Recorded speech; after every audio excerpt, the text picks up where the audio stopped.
Happy new year. Welcome to ഐ+ daily current affairs. ഇന്ന് 2026 ജനുവരി 1. ഇന്നത്തെ പ്രധാന ആനുകാലിക സംഭവങ്ങൾ നോക്കാം.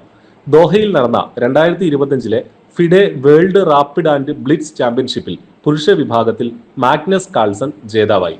ഇന്ത്യയുടെ അർജുൻ എറിഗൈസി വെങ്കല മെഡൽ നേടിയപ്പോൾ വനിതാ വിഭാഗത്തിൽ ബിബിസാര അസൗബയേവ കിരീടം നേടി. ബംഗ്ലാദേശിലെ ആദ്യത്തെ വനിതാ പ്രധാനമന്ത്രിയും BNP ചെയർപേഴ്സണുമായിരുന്ന ഖാലിദ സിയ 80-ാം വയസ്സിൽ അന്തരിച്ചു. 1991 മുതൽ 96 വരെയും 2001 മുതൽ 2006 വരെയും അവർ ബംഗ്ലാദേശിന്റെ പ്രധാനമന്ത്രിയായിരുന്നു. ബേനസീർ ഭൂട്ടോയ്ക്ക് ശേഷം ലോകത്തെ രണ്ടാമത്തെ മുസ്ലിം വനിതാ പ്രധാനമന്ത്രിയായി അവർ മാറിയിരുന്നു. അമിക്കസ് ഗ്രോത്ത് പുറത്തിറക്കിയ റിപ്പോർട്ടിൽ 6.9 ദശലക്ഷം ടൺ റയർ എർത്ത് ഓക്സൈഡുമായി ഇന്ത്യ 3-ാം സ്ഥാനത്തെത്തി. ഇത് ആഗോള കരുതൽ ശേഖരത്തിന്റെ ഏകദേശം 6 മുതൽ 7% വരെയാണ്. 44 MT REOയുമായി ചൈന 1-ാം സ്ഥാനത്തും 21 MT ആയുമായി ബ്രസീൽ 2-ാം സ്ഥാനത്തുമാണ്.